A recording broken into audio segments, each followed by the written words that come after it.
Spirit മുഴുവനോട് കൊണ്ടുവരുന്നതാണ്. ഈ ഇവിടെ ഉൽപ്പാദിപ്പിക്കുന്ന ഒരു ലിറ്റർ സ്പിരിറ്റ് കേരളത്തിൽ ഉൽപ്പാദിപ്പിക്കുന്നില്ല.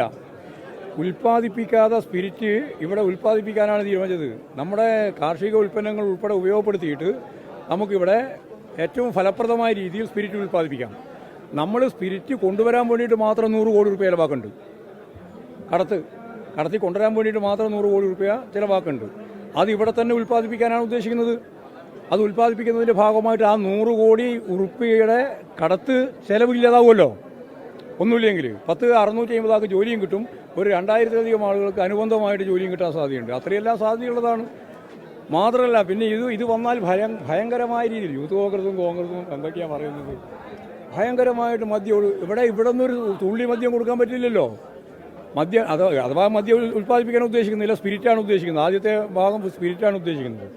അപ്പോൾ സ്പിരിറ്റ് ഉൽപ്പാദിപ്പിച്ചാൽ ഇവിടെ നിന്ന് മദ്യം ഉണ്ടാവില്ല. മദ്യം ഉണ്ടാക്കണമെങ്കിൽ വേറെ സംവിധാനം ഉണ്ടല്ലോ ഗവൺമെൻറ്റിന്. അതുമാത്രമല്ല, വിതരണം ചെയ്യുന്നത് മുഴുവൻ ബീവറേജ് കോർപ്പറേഷനല്ലേ.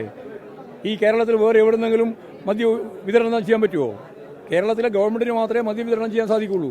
ആ മദ്യ വിതരണത്തിൽ ഒരു കണക്ക് ഞാൻ നിങ്ങളോട് പറയാം.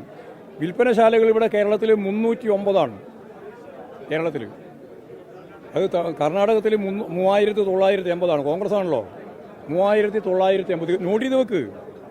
നിങ്ങൾ നോട്ട് ചെയ്യണ്ടല്ലോ, ഇതർ നോട്ട് ചെയ്തിട്ടുണ്ടല്ലോ, റെക്കോർഡ് ചെയ്തിട്ടുണ്ടല്ലോ. അപ്പോൾ ഇരിക്കോ 309 കേരളത്തിലും 3980 കർണാടകത്തിലും.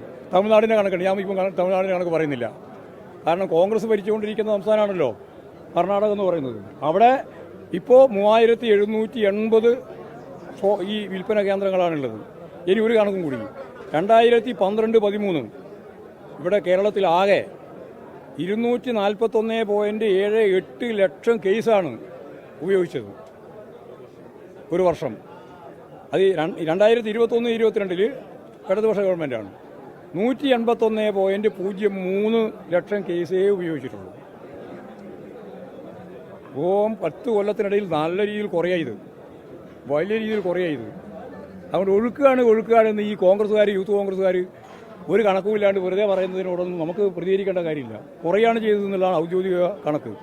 കടത്തുകൂലിൻ്റെ കാര്യം ഞാൻ നേരത്തെ പറഞ്ഞു. ഏതാണ്ട് 100 കോടി രൂപ അതിൻ്റെ ഭാഗമായിട്ട്